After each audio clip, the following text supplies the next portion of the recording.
So what do you call yourself? Welcome to the LaTangela Show. Hey. Hey, what can I do for you this fine day? This is your destiny. Hot, hot, hot. Right now. Welcome to the LaTangela Show. Kick it. Come on in and enjoy yourself. Right now. We gon' party like no one else. Welcome to the LaTangela Show.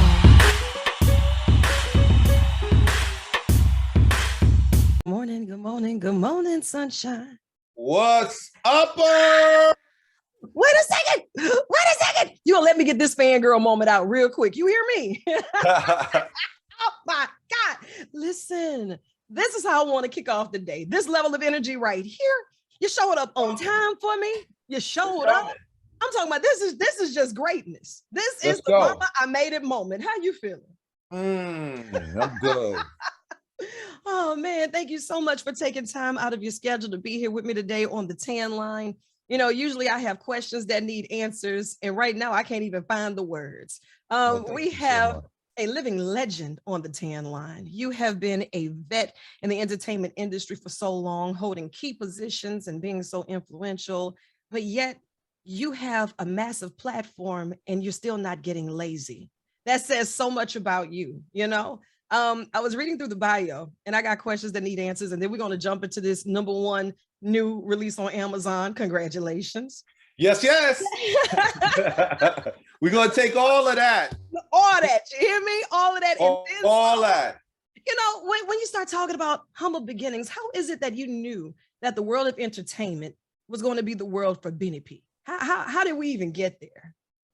So the crazy thing is, first, thank you so much, Tam, for allowing me to share my voice with your audience. So, you know, got to recognize you, right? And you are a great person and a great spirit. But let me tell you I had no aspirations of being in the music business. And I grew up in a very devout Christian home. My mother was Sister Janie Pough. For all those Southern people know what that means. She was one of them, you know, tipping through the church, you know, with the finger. Yep. My grandfather was a pastor. So you understand, that's a different level of spirituality, right? It's different, right? It's not mega church. It's different. But more importantly, my mother and my dad, they gave us the foundation, but I think my mother's spirituality is what prepared me for the moments, not only just in music, but being a man and post. But I had no aspirations in being in the music business. I actually fell in. I was a comedian, and I was performing at St. John's University, and I was pretty decent in the market, but I was booked for this show at the Cellar on 96 in Amsterdam. And a woman at Motown Records who booked me, she asked me what my plans were, and I hadn't even prepared my resume. And she's like, why don't you come on down to be my intern? And, you know, me not knowing what an intern was, said yes. And that was my entree into the music business. Wow. And boy, when you came through the doors, you came through swinging. Do you hear me? Time to go. Hot. Now, you kept it going so long to where it just started falling in your lap, or did you then map out a game plan saying, you know what, Motown, Def Jam, MCA Records, these people got to see me. I'm going from this situation to this situation. I want this artist versus this artist. When did that hunger start developing in you to say, okay, I think I might really like this? Well, hard work started at 11 years old delivering newspapers. Yeah, now that is hard work. Work wasn't new to me. I've been working since I was 11 into the accident that I had in 2014 and up until this point. And when I say work, I mean like never stopped working from 11 years old.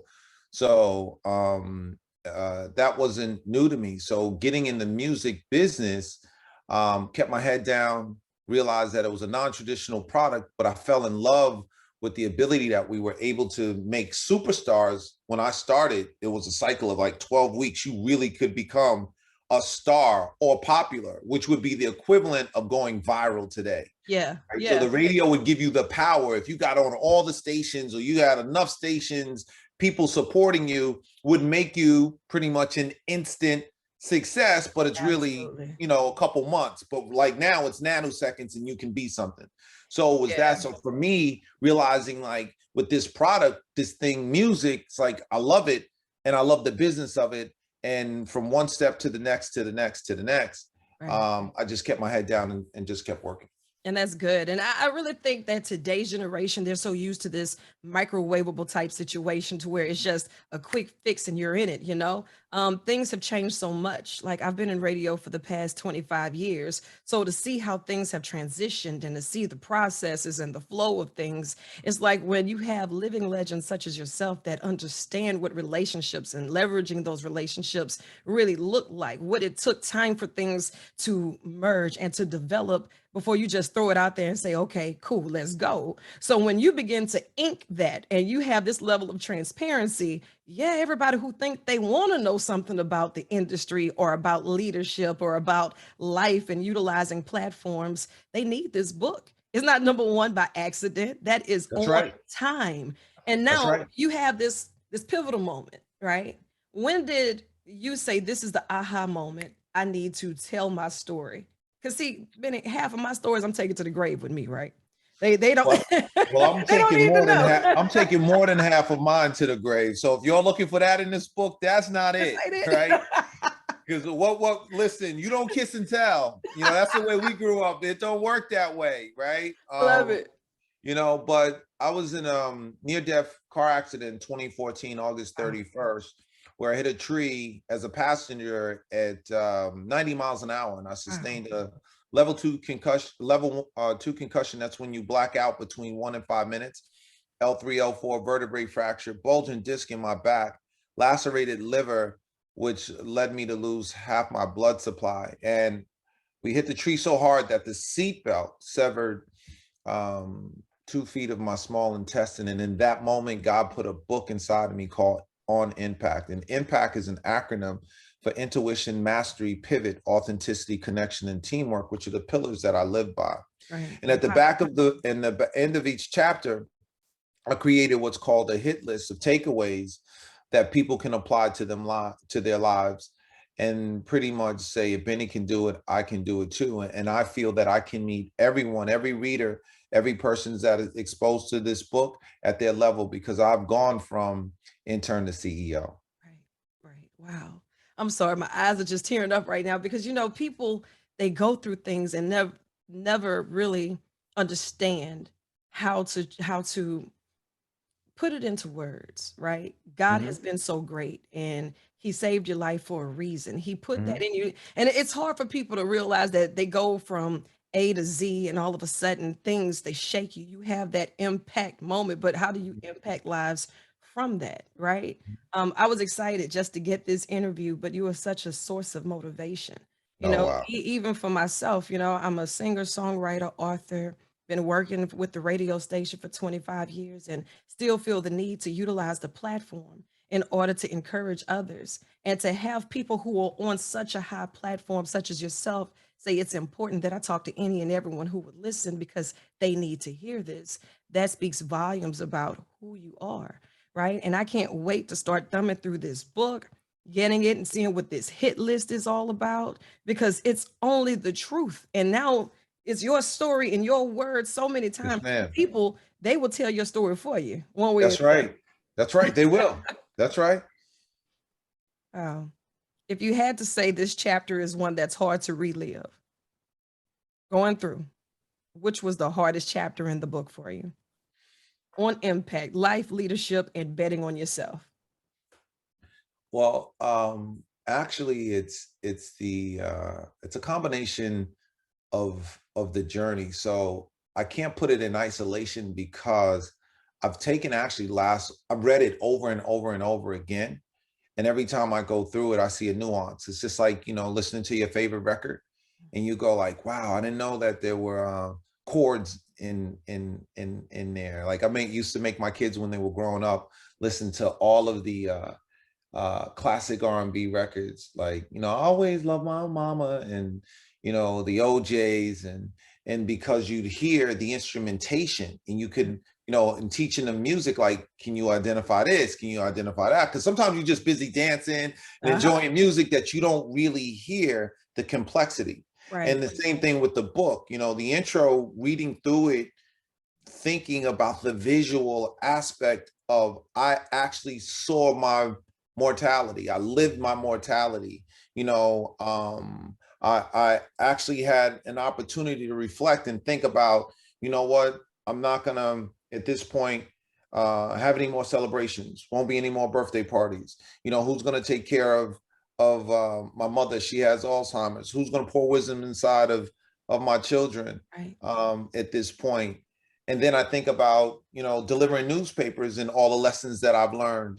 And then I think about like my 2 plan A's, which I talk about in the book, which was having a full-time job and also at this simultaneously creating real estate, which would then become, you know, my exit plan to the music business. So it's not a chapter, it's about really digesting and processing and feeling the entire journey of the book from when you open, which I do a dedication to my mother, and the end, where it just, you know, kind of like wraps up what the whole journey has been.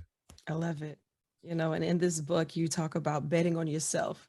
There's someone that needs to hear that, right? Too often we pour into the dreams of others. We pour into that job and we have a dream that eventually becomes a nightmare because we don't nurture it because we're afraid to bet on ourselves, right? As a serial entrepreneur and a leader in many industries, how important is it that people learn to bank and bet on themselves? See, the bet is not putting all the chips at one time on black or red, right? The bet is realizing how much knowing you can stand at the time that you're in. So betting on yourself for me was preparation to realize that, okay, this is the time because I have everything else in play for me to continue on this path, what's best for me, and realizing that my life would no longer be what it used to be, and that's okay. Right. So if I never buy a new car again, or if I'm able to buy 15 new cars, or you know what, I'm never able to go on another exotic trip, or you know what, maybe we just drive down to Delaware and go to Recoba Beach, right? That's okay. That's the bet that I'm willing to take, because my happiness is most important, and understanding the value of my time is what's most important. So whatever the outcome of my life and how things proceed and move forward, I'm comfortable with. That's the bet. The bet isn't how much money you make, how big a house you can buy, how many vacations you're going to take, what designer you're going to get. The bet is like, I'm going to be happy for the rest of my life, no matter what. Right.